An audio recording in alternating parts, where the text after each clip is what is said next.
উনি সফরে বেরিয়েছেন হাদিস কালেকশনের জন্য। প্রচন্ড শীতের রাত, উনি মাগরিবের নামাজ, এশারের নামাজ পড়ে একটা মসজিদে শুয়ে পড়লেন, আর শুয়ে শুয়ে হাদিস পড়তেছেন। কি পড়তেছেন? কথা বলেন। আর মনে মনে ভাবলেন রাতটা মসজিদে কাটায় দিই, ফজরের নামাজ পড়ে আবার বেরোবো। কিন্তু দারোয়ান এসে বলে মসজিদে থাকতে পারবেন না, ওঠেন। দারোয়ান আছে না, কথা কন। আহমদ ইবনে হাম্বল বললেন আমি শুধু রাতটা থাকতে চাই, আমি তো ফজরেরও মুসল্লি, ফজর নামাজ পড়বো তো এই মসজিদে, আমার থাকতে দাও। দারোয়ান তো দেয় না, কেন? মসজিদে থাকার জায়গা না, যান মিয়া। উনি যে আহমদ ইবনে হাম্বল এটা চিনে নাই, থাকতে দেয়। কি করবে এখন? উনি কাঁথা গুছিয়ে হাদিসের কিতাব নিয়ে কাঁধের মধ্যে ব্যাগ নিয়ে মসজিদ থেকে বেরোয় গেলেন। কি আর করবেন, প্রচন্ড শীত, আর কাঁপতেছেন, বুড়ো মানুষ। পথিমধ্যে দেখলেন বাজার, বাজার একজন খাব্বাজ, শাবুন খাব্বাজ, যুবক রুটি বিক্রেতা। সে রুটি বিক্রি করে, চুলার মধ্যে রুটি সেকে। সে যে সালাম দিল আসসালামু আলাইকুম, যুবক বলে ওয়ালাইকুম আসসালাম। আহমদ ইবনে হাম্বল বলে যুবক আমার যাওয়ার জায়গা নেই, সফরে বেরিয়েছি, খুব শীতে কষ্ট পাচ্ছি, রাতে যদি তোমার এই চুলা থেকে একটু আগুন পোহাই কোনো সমস্যা? যুবক বলে না না সমস্যা না, আহলান ওয়া সাহলান, বসে আমদের আসেন আসেন, আপনি আগুন পোহাইলে আমার সমস্যা কি? সুবহানাল্লাহ পড়েন।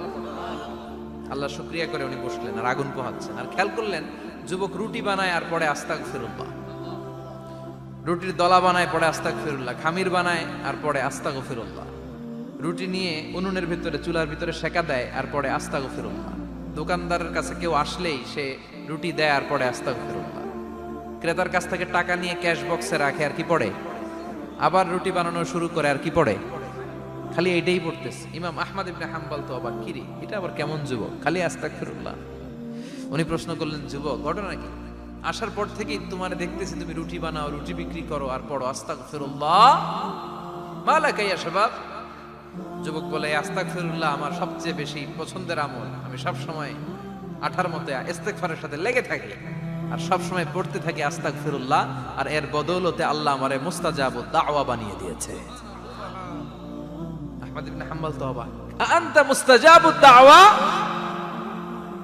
তুমি মুস্তাজাবুদ দাওয়া, রুটিওয়ালা। আমি এত বছর হাদিস পড়াই, আমিও তো মুস্তাজাবুদ দাওয়া না, আর তুমি রুটি বেচো বাজারে, তুমি মুস্তাজাবুদ দাওয়া, তুমি দোয়া করলে সব কবুল হয়ে যায়। যুবক বলে না আনা মুস্তাজাবুদ দাওয়া, আমি আমার জীবনে যত দোয়া করেছি কবুল করে নিয়েছে কে? সব দোয়া কবুল করে নিয়েছে আল্লাহ, একটা দোয়া ছাড়া। কয়টা? আহমদ ইবনে হাম্বলের কৌতূহল, কিউরিয়াসিটি আরো বেড়ে গেল। কি? সব দোয়া কবুল হয়েছে, একটা দোয়া ছাড়া। মাযালিকা দোয়া ইয়া শাব, কি সেই দোয়া? যুবক এবার বলতে শুরু করলো আমার জীবনে যে দোয়াটা আল্লাহ কবুল করে নাই সেটা হচ্ছে আমি আল্লাহর কাছে অনেক চেয়েছি, অনেক দোয়া করেছি যে আল্লাহ, শুনেছি এই জামানার সবচেয়ে বড় মুহাদ্দিস, তার নাম নাকি ইমাম আহমদ ইবনে হাম্বল। আল্লাহ তোমার কাছে আমার চাওয়া আমি যেন এই ইমাম আহমদ ইবনে হাম্বলের দেখে মরতে পারি, আমি যেন ইমাম আহমদ ইবনে হাম্বলের হাতে হাত রেখে মুসাফা করতে পারি আর তার কপালে একটা চুমু এঁকে দিতে পারি। আহমদ ইবনে হাম্বল আবেগপ্রবণ হয়ে গেলেন, চোখের পানি ছেড়ে দিলেন, বললেন যুবক তোমার এই দোয়াটাও কবুল হয়ে গিয়েছে। আহমদ ইবনে হাম্বলের দেখা সাক্ষাৎ পাওয়ার জন্য আহমদ ইবনে হাম্বলের বাড়িতে তোমার যাওয়ার দরকার নাই, আহমদ ইবনে হাম্বল তোমার দরবারে ছুটে এসেছে। আনা আহমদ ইবনে হাম্বল মুহাদ্দিসুদ দাহর, আমি নিজেই আহমদ ইবনে হাম্বল। যুবক চোখের পানি ছেড়ে দেয়, আহমদ ইবনে হাম্বল চোখের পানি ছেড়ে দেয়।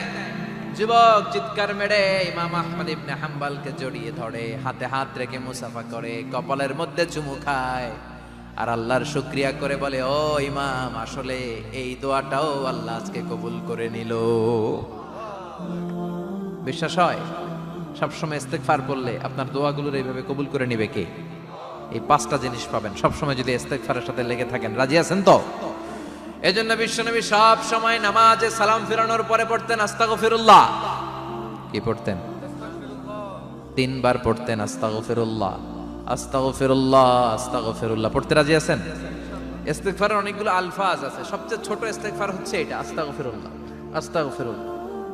আরো আছে আস্তাগফিরুল্লাহ আল্লাযী লা ইলাহা ইল্লা হুয়াল হাইয়ুল কাইয়্যুম আতুবু ইলাইহি।